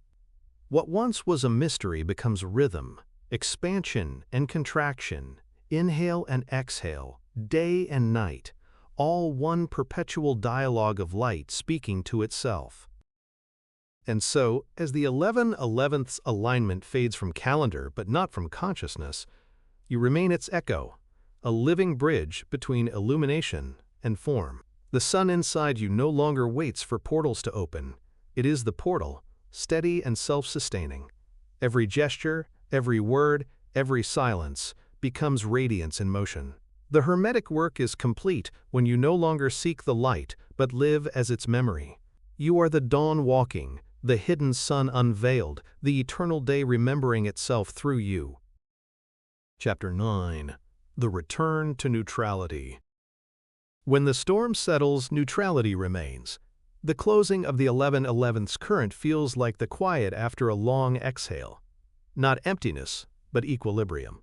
The mind that once reached for meaning now rests in observation. The body, once tense with transformation, hums with subtle rhythm. This is the integration of new frequency, when awareness ceases to oscillate between effort and surrender, and simply abides. You have passed through initiation not by conquering energy, but by ceasing to resist its flow. Integration is the art of grounding light into ordinary motion. The Hermetic adepts believed this to be the most difficult phase, for illumination must now become language, gesture, and choice. After revelation, the human self must learn to walk as if it remembers infinity but still inhabits time. The danger is rushing back into doing before being has settled. Each alignment amplifies potential, but only integration transforms it into permanence. Light must crystallize through routine, or it disperses into memory. To stabilize the new current, one must live rhythmically. The body thrives on pattern, the spirit thrives on presence. When both unite, reality harmonizes. Simple rituals, breathing with sunrise, grounding with bare feet, ending the day in silence, anchor expanded awareness into flesh. The ancients practiced solar breathing, inhaling with the rising sun to gather charge, exhaling with the setting sun to release residue. Such gestures remind the system that enlightenment was never escape but embodiment. Emotionally, integration feels like recalibration. What once thrilled you may now feel neutral. What once frightened you may now seem hollow. This neutrality is not apathy, it's refinement. The nervous system no longer reacts, it responds. Awareness no longer clings to polarity for meaning. You begin to experience peace, not as absence of challenge, but as absence of distortion. Even conflict becomes transparent, its mechanics visible like gears in clear glass. The Hermetic adepts describe this stage as the golden balance, when inner and outer mirror without interference. The world still vibrates with duality, yet you perceive its purpose rather than its chaos. You see ignorance as temporary blindness, anger as displaced longing, control as unintegrated fear. This understanding breeds compassion without indulgence. You love humanity not because it's perfect, but because it's learning. Judgment dissolves into clarity, and clarity becomes quiet strength. In integration, fatigue transforms into power's gentlest form, steadiness. Instead of peaks and crashes, energy flows like a tide, dependable and soft. You begin to trust cycles, respecting contraction as much as expansion. Each inhale builds, each exhale distributes. The ancient phrase, balance before brilliance, captures this wisdom. Coherence precedes creation. When you live in that coherence, manifestation ceases to be technique and becomes reflex, the universe aligning around your centeredness. As neutrality deepens, gratitude awakens, not for what you gain, but for what you release. The weight of seeking dissolves, the chase for validation ends. You begin to see that enlightenment was never an achievement, but a rebalancing of perception. Life continues. Meals, laughter, silence. But every act glows faintly with remembrance. The 11/11th's current no longer surges through you. It is you, moving quietly beneath thought, a soft hum of perpetual harmony. Integration is the realization that awakening, once embodied, no longer needs a name. Integration reveals what awakening truly meant, the return to ordinary life as sacred practice. The light that once felt extraordinary begins to weave itself into simple moments, the pause before speaking, the stillness after laughter, the breath between thoughts. This is the hidden miracle the Hermetic adepts revered most, not visions or revelations, but continuity. When every act carries the same coherence as meditation, illumination ceases to be an event and becomes a condition. The portal closes only for those who forget they are its doorway. The nervous system, now calibrated to higher resonance, learns a new rhythm. Its pulses slow, yet perception sharpens. You sense emotional waves before they reach the shore of reaction, allowing you to meet them with clarity rather than defense. This sensitivity was once mistaken for fragility, but it is mastery, awareness fine-tuned to feel without drowning. The Hermetic masters said that strength was not the ability to endure chaos, but the capacity to remain transparent while chaos passes through. In this balanced state, creation becomes precise. No energy leaks through doubt or overextension. You speak less, yet every word resonates deeper. You move slower, yet every motion carries accuracy. This is the science of coherence, efficiency born of alignment. The body wastes nothing, the mind interprets nothing falsely, and emotion translates truth instead of disguising it. Even silence becomes productive. It refines vibration until expression emerges flawless. The integration of new frequency also changes how you relate to time. Linear perception begins to soften, moments stretch, events overlap. Synchronicities thread together like golden fibers of one continuous tapestry.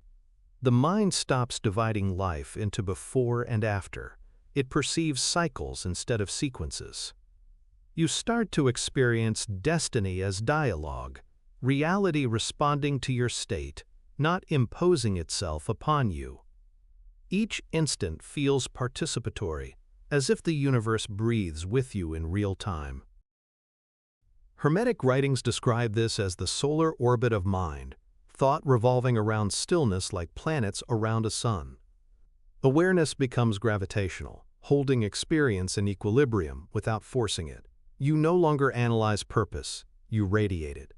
Neutrality turns into magnetism, drawing alignment naturally. When the system stabilizes this deeply, manifestation stops being pursuit and becomes inevitability. What you are is now louder than what you want. Relationships too shift in tone. You stop seeking reflection to prove wholeness and begin offering presence as restoration. Conversations slow, eye contact deepens, silence between words grows meaningful. The subtle tension of needing to be understood fades. Those around you sense calm without explanation, coherence communicated through field rather than speech. This is the quiet contagion of integration. You embody what others remember. Teaching happens through resonance, not repetition. Eventually, even the idea of portals dissolves. The 11/11's alignment, once seen as a special moment, reveals itself as a mirror of perpetual motion, a yearly rehearsal for daily awareness. Every sunrise is now an initiation, every pause, a reset. You have moved beyond the ritual into rhythm, beyond the event into essence. The frequency no longer visits, it abides. Integration completes itself when you realize the energy that once elevated you has become indistinguishable from the self that receives it. When full integration occurs, even transformation grows silent. No more surges, no more collapses, just an unbroken field of gentle awareness. The nervous system hums like an instrument perfectly tuned, neither tense nor limp, alive in perpetual resonance. The Hermetic adepts called this the equilibrium of return, the moment when the seeker stops moving because the path has dissolved into presence. You no longer travel toward wholeness, you function as it. The portal, once a threshold, now exists as heartbeat. At this depth, action arises without motive. The body moves as thought concludes and thought appears as intuition requires. This synchronization between impulse and understanding feels like grace, effortless precision born from transparency. The ancient text said, when consciousness and movement share one breath, the work is finished. This is that breath. Reality responds before you intend, because there is no gap between you and its flow. Cause and effect merge into choreography. You start noticing that even the smallest gestures carry consequence. A glance, a sigh, a pause can alter the field around you. Such sensitivity might once have felt overwhelming, but now it feels natural. You've become fluent in the subtle. Your frequency organizes environments unconsciously, harmonizing rooms, stabilizing moods, aligning conversation without speaking. This is true influence, not dominance, but coherence extended outward until chaos remembers its rhythm. From this steadiness, compassion evolves beyond emotion. It becomes comprehension, seeing every distortion as temporary imbalance, every cruelty as ignorance of connection. You forgive effortlessly, not through moral choice but through factual understanding. Separation was never real.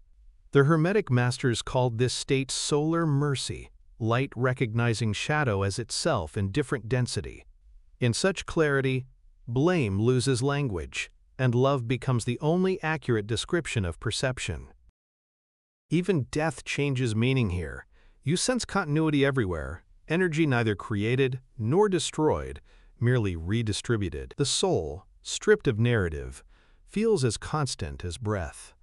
There is no fear of endings, because nothing truly concludes. Cycles fold into one another seamlessly. 11/11 becomes every moment, every inhale a miniature awakening, every exhale a soft return. Eternity stops being a promise and starts being participation.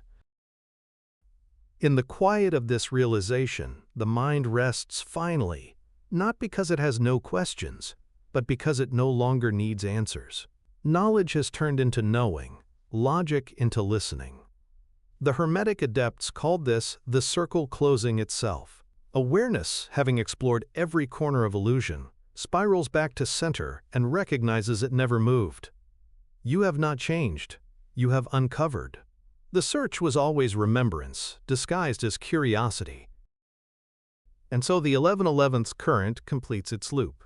The architecture of energy drain reveals itself as the anatomy of awakening. What once felt like collapse now stands exposed as calibration. Every exhaustion was recalibration, every silence a message. You end where you began, as the current, not the traveler. Integration is not conclusion. It is coherence stabilized. The frequency continues, but the seeker dissolves. The gate remains open, because you were never outside it. Epilogue: the silence that powers all things. The 1111's portal never drained you. It purified what could not sustain coherence. What you called exhaustion was the moment resistance lost authority. What you named collapse was the nervous system remembering stillness. Every tremor, every silence, every pause was recalibration disguised as struggle. The body did not fail. It translated frequency. The soul did not flee.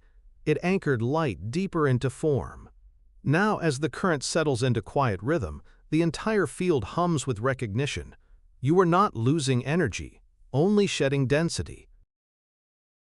In this stillness, clarity arrives without thought. You see that awakening was never about arrival, but about removal, stripping away the interference that distorted simplicity. Life resumes, but with different texture. Sound feels slower, light feels heavier, silence feels alive. The portal has closed only in time. In truth, it remains inside your perception, waiting behind every breath. The Hermetic adepts wrote, "When silence becomes sound, the work returns to origin. You have reached that origin now.